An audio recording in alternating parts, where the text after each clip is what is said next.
Hi, I'm Sophie Grace, and welcome back for Chapter 12 of Kristy's Great Idea, the first book of the Babysitter's Club by Anne M. Martin.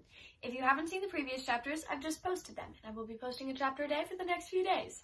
So, get comfortable, get a snack, and let's begin. Chapter 12. The Babysitter's Club planned its pizza party for Saturday afternoon. On Friday, during our regular meeting of the club, we pooled our money, except we only had $9 instead of $12. That was because Stacy wasn't at the meeting. She and her parents had pulled out of their driveway right after Claudia and I came home from school. Stacy waved to Claudia and me from the car window as they drove by us. "They're on their way to New York," said Claudia. Stacy told me at lunch today that they might not be back until tomorrow morning, or might not even be back until the evening. "I wonder what we should do about the party." "I don't know," replied Claudia slowly. "Let's talk about it at the meeting." So we did. "I think we should wait," said Marianne, curling up on Claudia's bed and pulling a pack of juicy fruit out of the pillowcase. "It'll be more fun if the whole club's at the party. We can have the party next weekend." "But we really wanted to have it tomorrow, right?" said Claudia. "Right," Marianne and I replied. "So why don't we go ahead and buy everything except the pizzas tomorrow morning? If Stacy comes home, we can order the pizzas at the last minute and have the party. If she doesn't, we'll just keep the stuff until next weekend, okay?" So that's what we agreed to do, and that's what we tried to do, but it never happened. The next morning, everything went wrong. Our house was in chaos. David Michael woke up with the stomach virus. Louis went streaking through the downstairs, skidding on a throw rug, and hurt his paw. Mom was grouchy, Charlie couldn't find his football helmet, and Sam overslept and nearly missed an emergency meeting of the math club. I, myself, was doing fine until the phone started ringing. The first call was from Marianne. She was crying. She wailed. "What?" "Marianne, I can't understand you. What's wrong?" She slowed down and tried again. "Your father?" I repeated. "Won't let you spend your money?" "On what?" "On the feet of Pauper?" "Oh, the pizza party." "Oh, Marianne, you're kidding. Can't you talk to him?" "I tried. Why won't he let you?" "He says I should save the money I earn for more important, necessary things like clothes and college." "You mean you have to start paying for your clothes yourself?" "I don't know. I don't think he does either. He just won't let me spend $3 on pizza, that's all." What a meanie. Yeah, Mary Ann blew her nose. "Well, Claudia's got all the money. She can give yours back. We'll still have $9 when we get Stacy's share. I guess the four of us can make do with one large pizza. Stacy probably won't eat any anyway." "But Kristy, I'm not coming to the party now," said Marianne. "Why not?" "I'm not letting you guys pay for it." "Just a second," she whispered. Then, "Okay, thanks for helping me out with this math," Marianne said loudly. "Now I understand what we're doing. Did your father just walk in?" I asked. "Yes." "Do you have to get off the phone now?" "Yes." "Listen, thanks again. I'll see you at school on Monday. Bye, June." "June?" "Bye, Marianne." So Marianne was the first person to drop out of the party. The second phone call was from Claudia, who wasn't crying, but it sounded like she might have been or was going to. "Guess what?" she said angrily. "What?" "Mom and Dad got a letter from the school in the mail this morning saying how I'm not trying hard enough and I don't pay attention, and if I just concentrate on my work, I'd be a very good student." "So? Don't you get one of those letters every fall?" "Yeah, but this time Dad had read it right before I told him and Mom about the pizza party, and he said no parties for me. It was time I started being more serious.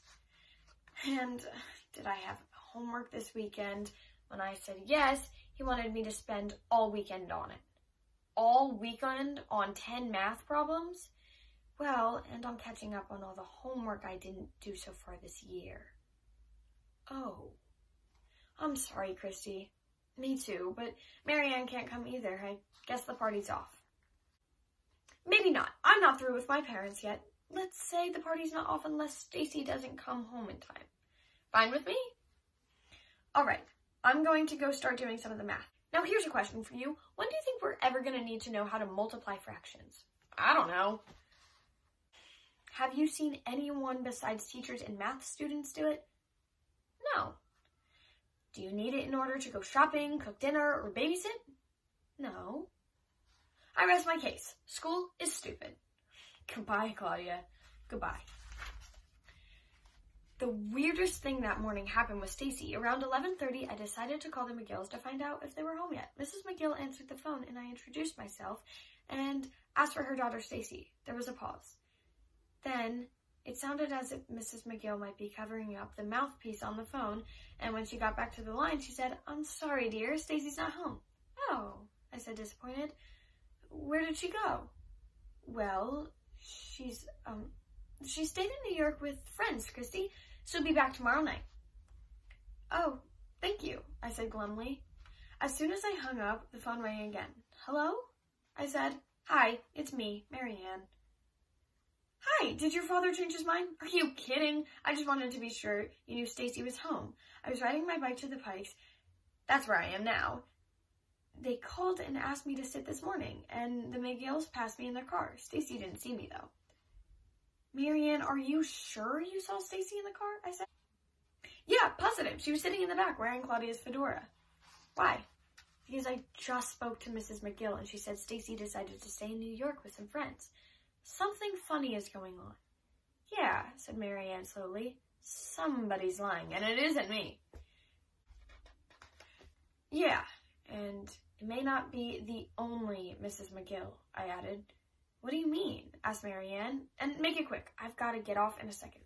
I mean that Stacy must have told her mother what to say. Mothers don't usually lie on their own. Stacy's so weird about food and dieting. She didn't want to come to the party in the first place. What is it with her anyway? I don't know, but I gotta go. Bye." I punched the button on the phone and quickly began dialing again, just as Mom came into the kitchen, still looking grouchy. "Kristy," she said, "how long have you been on that phone this morning?" "On this phone? For an hour. On the hotline to the White House for about..." "Kristy," said Mom warningly. "Sorry, how's David Michael?" I asked. "Better already. I think his bug will be short-lived." "That's good." I turned back to the phone. "Kristy, just one more call, Mom. It's important." "Okay, one call. You know you can go over to Marianne and Claudia's. It's not like they live in Europe." Okay, just one last one." I dialed Claudia's number and she answered on the first ring. "I'm trying to do my homework," she informed me crossly. "This'll be short, I promise." I said, "There's something going on weird with Stacy. Marianne saw the McGills come home a little while ago with Stacy in the back seat. But when I called them, Mrs. McGill told me Stacy had decided to stay in New York. I think Stacy was right there by the phone and just didn't want to come to the party." Said Claudia, sounding puzzled. "I don't know what that means, but if Marianne can't come to the party and Stacy doesn't want to, and I'm not allowed to, I guess there's not much point in trying to have it." "No," I agreed. We both got off feeling depressed. Immediately, the phone rang again. "Kristy," shouted my mother, "enough with that phone." "Do you want to answer it, Mom?" I asked. "I'm tired of it." "All right." Mom lifted the receiver. "Hello," she said briskly, and then softly, "Oh, hello." It had to be Watson. "How are you?" "Yes." "Oh, no." "Well, David Michael is sick." "The Babysitter's Club?" "Let me check with Kristy." "What?" "I don't know, I guess so." "Sure. 20 minutes. Someone will be ready. Goodbye, sweetheart." "Kristy," Mom said before she'd even hung up the phone, "there's a little emergency. Watson needs you or one of the girls immediately. He needs someone to sit for the kids this afternoon. I'd tell him to drop them off here instead, but I'm afraid they'd catch David Michael's virus." "Oh, Mom," I cried. "It'll have to be me."